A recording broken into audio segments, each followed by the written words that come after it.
कर्नाटक में दो छोटी बच्चियों के साथ पाई गई रशियन महिला कौन है? रशिया छोड़कर वो भारत क्यों आई?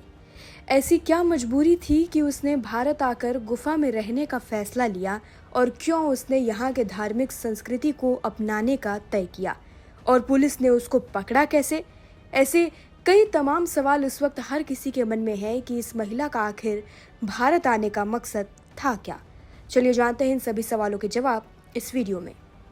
40 साल की एक रूसी महिला नीना कुटीना, जिसे लोग मोही के नाम से भी जानते हैं, अपनी दो छोटी बेटियों जो एक 6 साल की प्रिया और 4 साल की आमा के साथ गोकर्ण के रामतीर्था हिल के एक गुफा में रह रही थी। ये कोई साधारण जिंदगी बिल्कुल नहीं थी। नीना 2016 में पहली बार भारत आई थी, बिजनेस वीजा पर। गोवा से लेकर गोकर्ण तक उसे हिंदू धर्म के रीति रिवाज और आध्यात्मिकता ने खींच लिया। वो इतनी प्रभावित हुई कि उसने अपनी जिंदगी यहीं बसाने का फैसला कर लिया। नीना ने गुफा को अपना घर बना लिया। वहाँ एक छोटी सी पूजा स्थल बनाई जहाँ वो रोज ध्यान और पूजा करती थी। हर दिन वो मार्केट से फल, सब्जियाँ और ब्रेड लाती थी। अपनी बेटियों को पढ़ना, गाना और ध्यान करना गुफा में ही सिखाती थी। उनकी जिंदगी सादगी भरी थी, लेकिन आध्यात्मिकता से रंगी हुई थी। नीना को पैसे का इंतजाम अपने रिश्तेदारों से मिलता था, जो उसे आर्थिक मदद करते थे, लेकिन उसकी जिंदगी आसान बिल्कुल नहीं थी। गोकर्ण का रामतीर्था हिल एक खतरनाक इलाका था। वहाँ सांप थे, फिर भी नीना अपनी बेटियों के साथ गुफा में चटाई बिछाकर सोती थी, कपड़े सुखाती थी और सांप छिपकलियों के बीच अपनी जिंदगी बिता रही थी।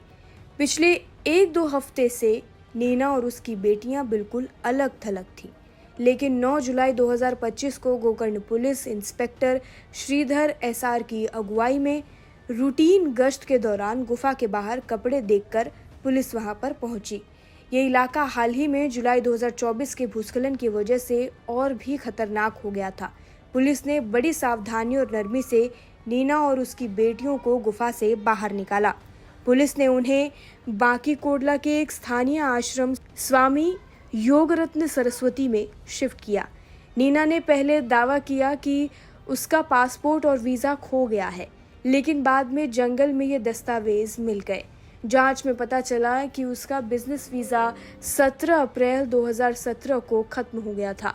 2018 में उसे कुछ समय के लिए वीज़ा एक्सटेंशन मिला, लेकिन उसके बाद वो अवैध रूप से भारत में रह रही थी।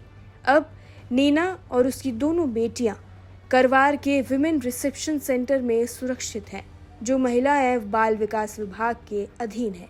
उनका मामला बेंगलुरु के FRRO को भेज दिया गया है और 14 जुलाई 2025 तक उन्हें वहां पेश किया जाएगा।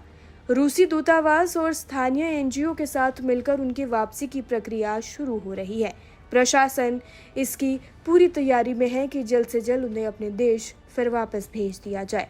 नीना की कहानी सिर्फ एक गुफा में रहने की नहीं है, ये एक माँ की कहानी है जो अपनी बेटियों के लिए एक अलग जिंदगी चाहती थी। एक ऐसी महिला जो भारत की आध्यात्मिकता में अपनी शांति खोज रही थी। लेकिन अब सवाल ये है कि क्या नीना और उसकी बेटियां भारत अपनी जगह बना पाएंगी या फिर उन्हें अपने देश वापस लौटना पड़ेगा। हालांकि प्रशासन इसकी पूरी कोशिश में लगा हुआ है कि उन्हें अपने देश फिर से वापस भेज दिया जाए। नीना की अगर निजी ज़िंदगी की बात करें और शादीशुदा ज़िंदगी की बात करें तो इसकी फ़िलहाल कोई ख़ास जानकारी सामने नहीं आई है कि उनके पति कौन थे और रशिया में वो क्या काम करती थी। नीना कुटीना की ये कहानी हमें सोचने पर मजबूर करती है कि आध्यात्मिकता की तलाश में इंसान कितनी भी दूर जा सकता है, लेकिन साथ ही ये सवाल भी उठता है कि क्या सही और गलत का जवाब इतना आसान है। इस कहानी पर आपकी राय कमेंट सेक्शन में लिखकर हमें ज़रूर बताएं। फिलहाल के लिए इस वीडियो में इतना ही। बाकी जानकारी के लिए और अपडेट के लिए देश दुनिया से जुड़ी सभी खबरों के लिए जुड़े रहिए और देखते रहिए लोकमत हिंदी।